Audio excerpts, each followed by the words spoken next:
All these companies, they're trying to cram evolutionary down our throat as revolutionary. Just jump in with 2 feet already.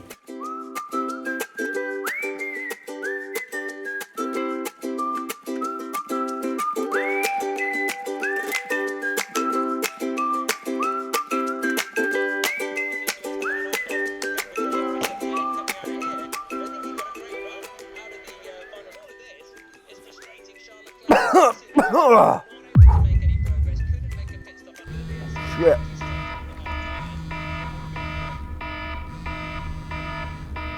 Hello, Brian. Yeah? No, I'm just in the middle of this hard-hitting op-ed about derailleurs. I've been working on it for 6 months and yeah. 5 p.m. today, or I'm demoted to being Casimir's unpaid intern. Brian, hello?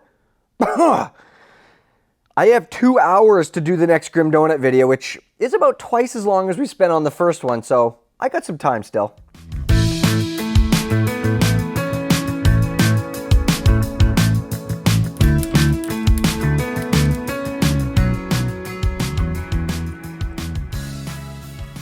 Hey Henry, what's up? Oh, you're on an e-bike ride. Now I know you love those things. Hey, listen, I need to hand with something. I don't have time to explain what it's for, but that's not important anyway. I just need you to pick a number between 1 and 100. Yep. 57.5. That sounds great, dude. Thanks. Enjoy your e-bike ride. It's been 8 long times since we've had the very first donut out for a ride, and trust me, I'm just as surprised as you guys to see that the head tube is still attached. Not only that, the last time we had this bike out, it went 6 seconds faster than a normal enduro bike down a short, rocky test track.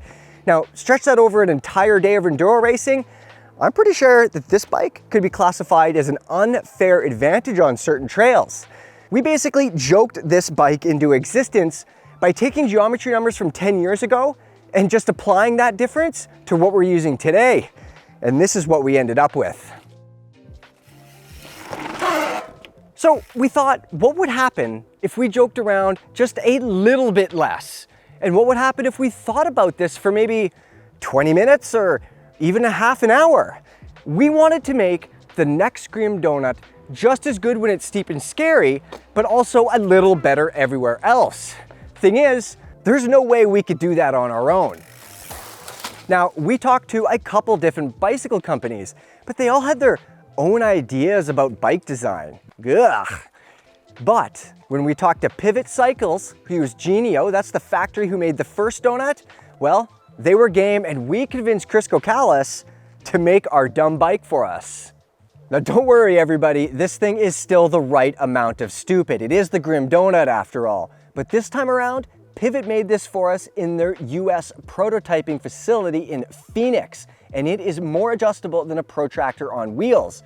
Now that includes all of the angles and especially the chainstay length.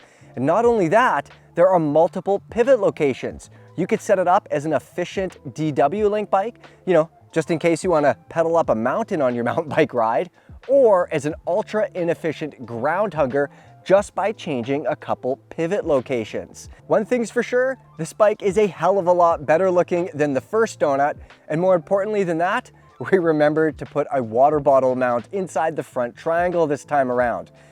The only thing that's left to do is to see if it's still fast. Let's go do some time testing with Matt Beer.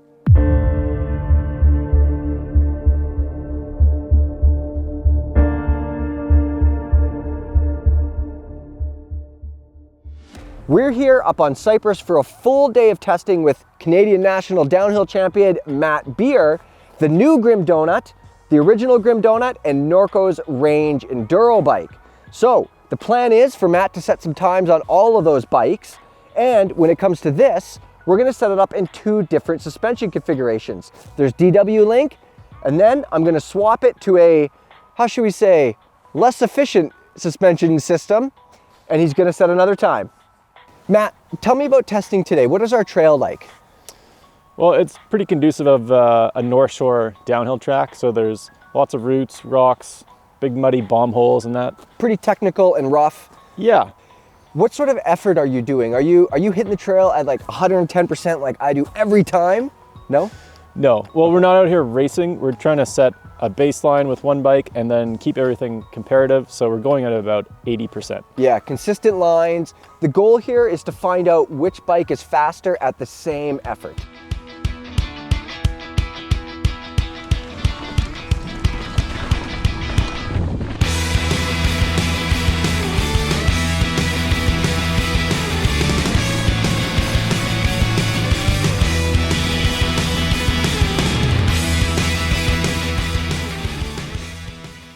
Matt?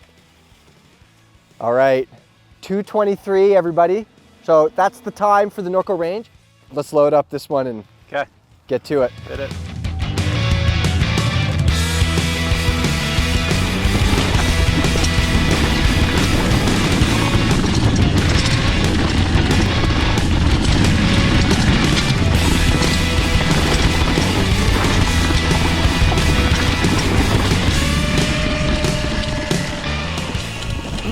All right, we got Matt rolling down. He's still alive. The bike still has a head tube, which, I mean, that's a win.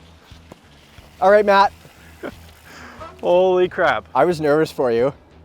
I'm really happy to see you. We're here, we're in one piece, both of us. Okay, I just want to get right to the important thing. What time did you do on the Norco range?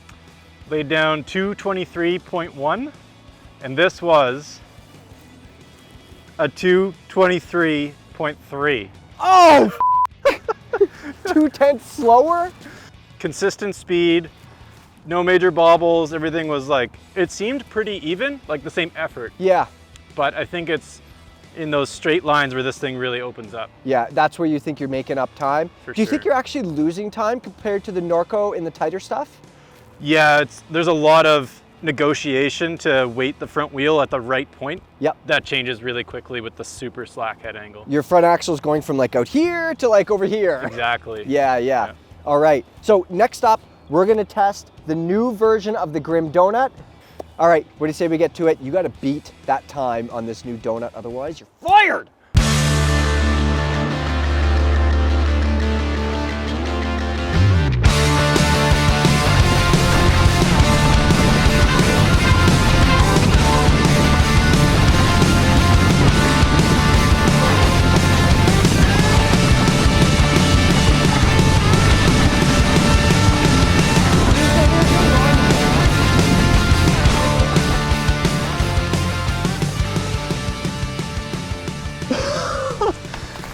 It definitely sounds better. We're about to find out if it's any quicker though.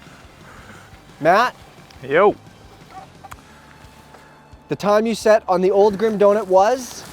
2:23.3. The time you just set on the new Grim Donut? 2:15.6. Holy Are you fucking kidding me? Dude! Yes! You're onto something. Yes! That's 2:15. Yeah. Dude! Yeah. Where do you think you made that time up? Number one, the suspension works a lot better. It's just a little bit more active. Okay. Yeah. Yeah. The steering felt a little bit more normalized. Yeah. And so would you say that we were right in reining in that head angle a couple degrees? Because this bike is a few degrees steeper than the previous version. For sure. There's still like a huge emphasis to weight the front axle in the corners. Yes. And that's because of the overall length. Yeah. And it's a little bit more tiring. Actually, it's a lot more tiring. Why? When you say it's more tiring, what is more tiring about it? Like, well, I have to go from like my relaxed kind of absorbing stance yeah, to like really put weight on the front wheel, and okay, that's a lot more upper body fatigue. Yeah. Now we should also emphasize here before we get too excited, too late. Similar effort? Yeah. Same lines? Everything was just a bit easier. Like even the tighter stuff, it just felt a little bit more predictable in those corners without that super slack head angle. Yeah. Now Pivot has made this prototype for us to be able to actually put on a different rocker link, switch the lower link to a different position, a different shock mount position as well. And we're gonna take this bike from a DW link that pedals really well to something with basically zero anti-squat. Okay. We're gonna switch the suspension. We're gonna take apart the linkage. We're gonna set it up so it pedals like total ass, but maybe it's faster, and we'll find out. Let's put it on the stand and get to it. You get to take a break. Dude, I can't wait.